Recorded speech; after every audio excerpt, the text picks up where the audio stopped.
So bila PKR tu menjadi asas kepada menu tu, letaklah sambal belacan, letaklah imbuk, letaklah ayam Malaysia, dinya akan jadi sedap. Assalamualaikum warahmatullahi wabarakatuh dan salam sejahtera. Terima kasih kepada semua yang masih lagi bersama channel Wayang Tarbus yang dikeluarkan oleh saya. So sebelum kita pergi jauh, seperti biasa saya minta kerjasama sahabat-sahabat semua, tolong share, subscribe dan like ya, bagi memastikan Wayang Tarbus dapat berkhidmat sepenuhnya kepada anda dari segi info dan sensasi. So tidak dinafikan pada sempoh dalam seminggu dua ni, biasalah si kancil yang bijak telah ditunggang oleh seseorang yang mempunyai kepentingan dalam politik, Rafizi Ramli. So mungkin orang bosan kot cerita ni, tapi itu kita tidak berlari daripada isu yang telah diutarakan oleh Rafizi itu sendiri. Seolah-olah statement yang dia buat hari ke hari menunjukkan PKR bakal lumpuh dan bersama iaitu Parti Kancil akan terus kukuh menguasai politik dan juga persekitaran politik Malaysia hari ini. Itulah dia gagasan yang dibuat oleh Rafizi. Confident sangat dia. So saya nak cerita daripada awal ataupun daripada tengah ataupun pada hari ini, cuma kita ambil beberapa part ya. Kenapa Rafizi tinggalkan parti dan bercuti pada 2018?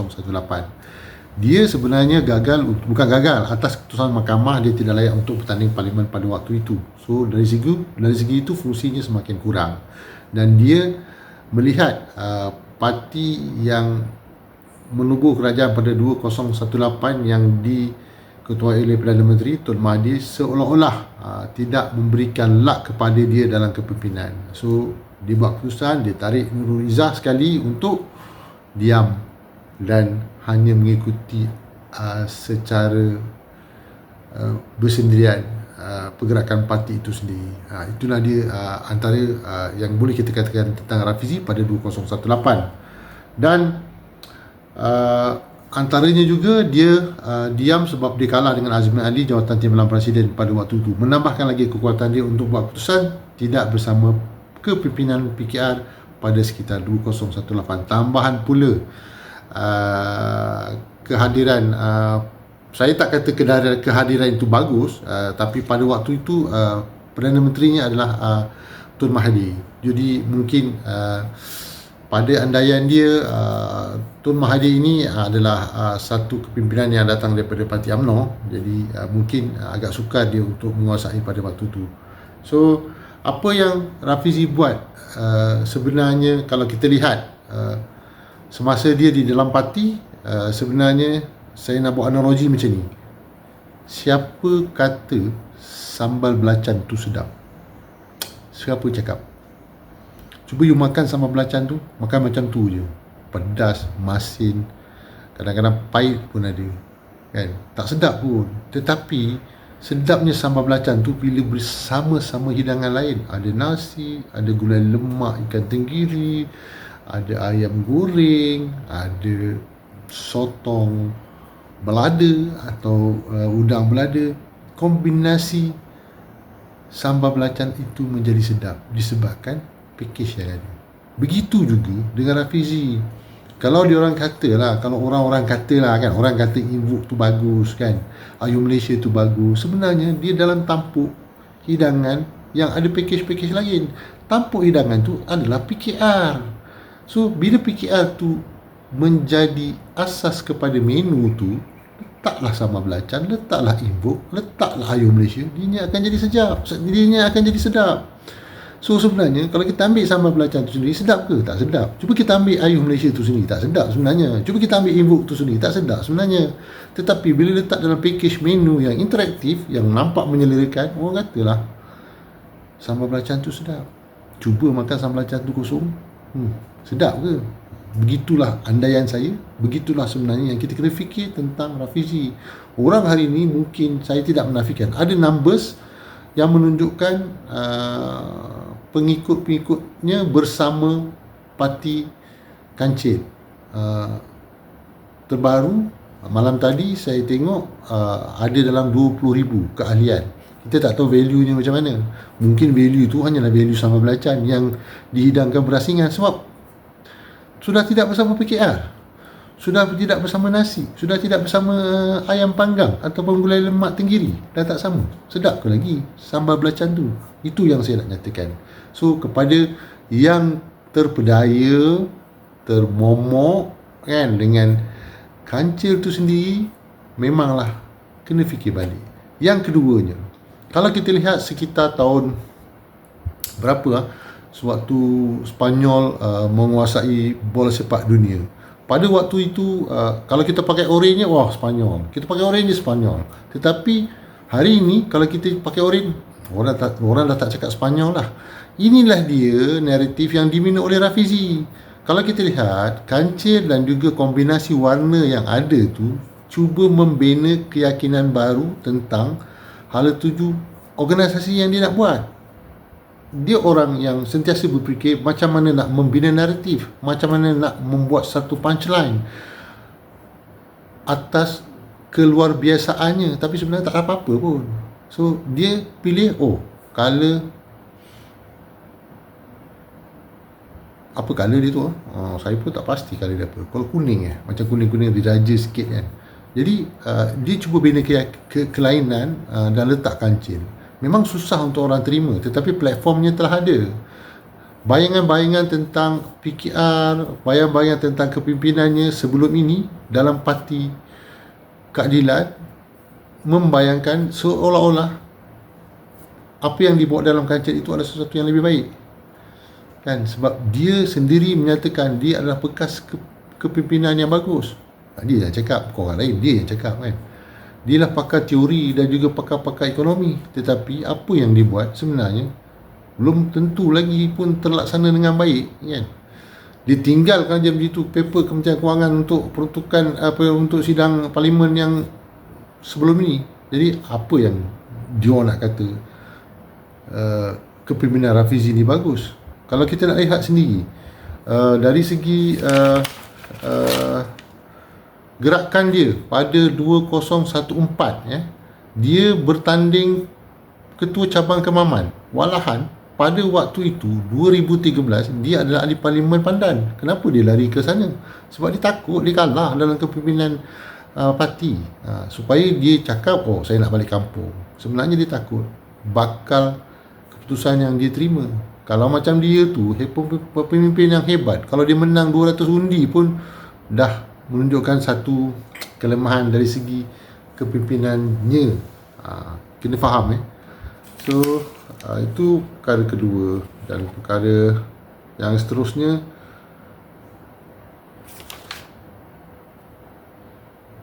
tentang Himpunan Setia Keadilan Parlimen Pandan pada 23 Mei 2026 di Grand Barakah Hotel di Palma Ampang. Kalau kita lihat kehadiran lebih kurang dalam 1,000 orang lah kan. 750 kerusi itu penuh dan masih lagi ada berdiri di dalam dan di ruang regal Dewan tu sendiri. Jadi plus minus lebih kurang dalam 1,000 lah. Kita gentle lah. Tak adalah kita kata sampai 5,000 ataupun 3,000 pun tak sampai kan. Tetapi apa yang saya nak ceritakan pada hari ini tentang Himpunan Setia Keadilan Pandan ini, yang mana kalau kita lihat Zafrul telah diterima sebahagian daripada komuniti Pandan melalui program-program yang dia telah buat sebelum ni, dalam tempoh 3 bulan atau 4 bulan sebelum ni. Dia aktif untuk turun ke pasar malam bersama orang ramai, pergi ke dewan-dewan sukan, kompleks-kompleks sukan, pergi kepada program riadah jogging pagi-pagi, turut bersama dengan komuniti solat subuh bersama di surau dan di masjid. Itulah kelebihan yang ada pada Tengku Zafrul kalau kita lihat. Dan benda ini dapat dilihat dari segi Perhimpunan Setia Pandan pada 23 Mei itu, ramai orang Pandan sendiri setuju dan boleh menerima Tengku Zafrul ni sebagai pemimpin di peringkat Pandan itu sendiri. Dan dalam perhimpunan itu juga telah diumumkan bahawa Tengku Zafrul adalah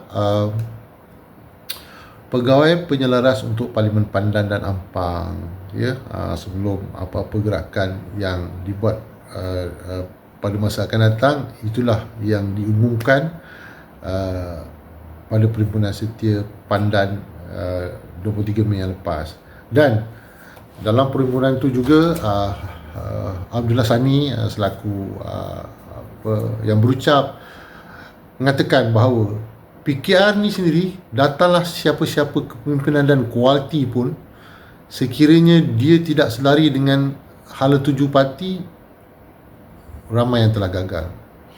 Senang saja kalau kita lihat seperti Azmin Ali yang memang 3 penggal di Parlimen Gombak dan juga 4 penggal di Dun Hulu Kelang dan juga di Bukit Antarabangsa. Guyup. Zaid Ibrahim, seorang kepimpinan yang bagus dalam PKR, tetapi bila tidak selari, habis. Juga Tan Sri Khalid, pemimpin yang bagus tetapi tidak selari dengan parti, habis.